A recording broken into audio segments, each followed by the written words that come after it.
Bella's kitchen. Now I know it looks a little messy, but remember here at Thomas Town we like to keep it real. So in this episode, which is our very first episode, we are going to be making a Korean soup/stew, which consists of beef, miso paste, hot pepper paste, we have squash, potatoes, carrots, and all this other good stuff. So follow along and I'll teach you how to make it. So here are the main vegetables you will need for this recipe. A handful of carrots, about 5, a few potatoes, red or brown, 2 to 3 zucchinis, 1 whole onion, and 1 or 2 jalapenos. In addition, you will need a package of silken tofu and about 1.5 pounds of chopped beef. When you cut your vegetables, or anything really, make sure you curl your fingers under to reduce the chance of slicing them off when you're cutting.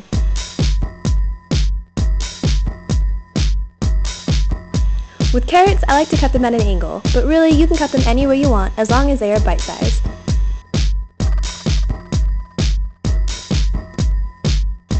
Slice the potatoes into small rounds, then cut them into quarters. This way they'll cook faster.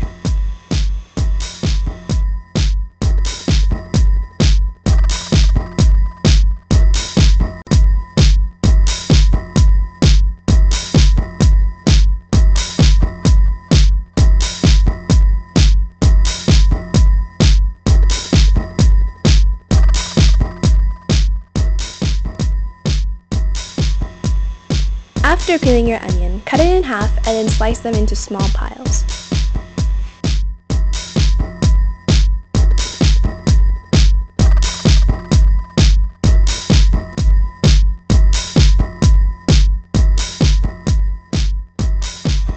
When cutting your jalapeno, discard the tip and cut into small circles. You will be putting these slices in whole in order for the broth to soak up all its hotness. You will probably need to go to your local Asian grocery store and pick up a bottle of Korean hot pepper paste. If not, you can substitute it with finely ground dried red peppers.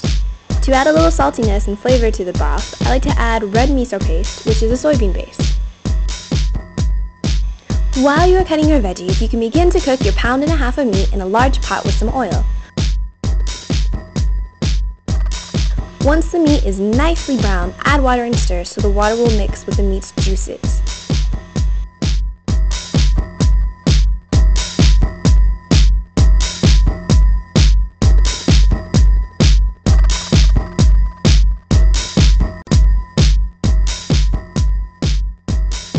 Add a couple spoonfuls of the Korean red pepper paste, as well as a big spoonful of miso.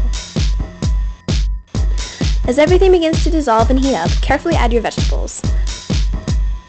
You can use a large spoon to add your veggies to avoid splatter, or you can simply use your hands. I don't have exact measurements because everyone is different, and you should go on your own taste. After cutting your tofu into small 1-inch squares, add them to your soup towards the end.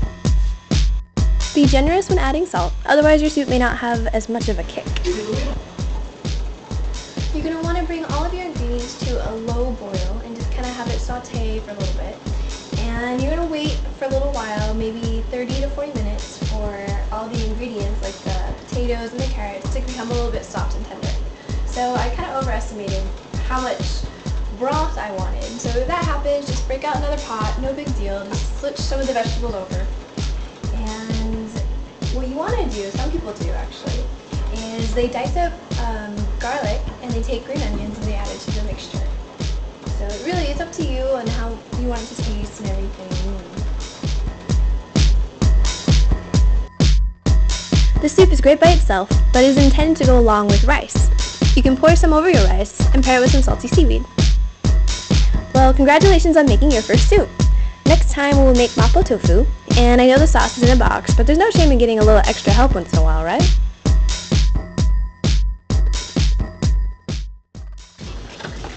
Thanks for clicking on the first of many episodes to come of Bella's Kitchen.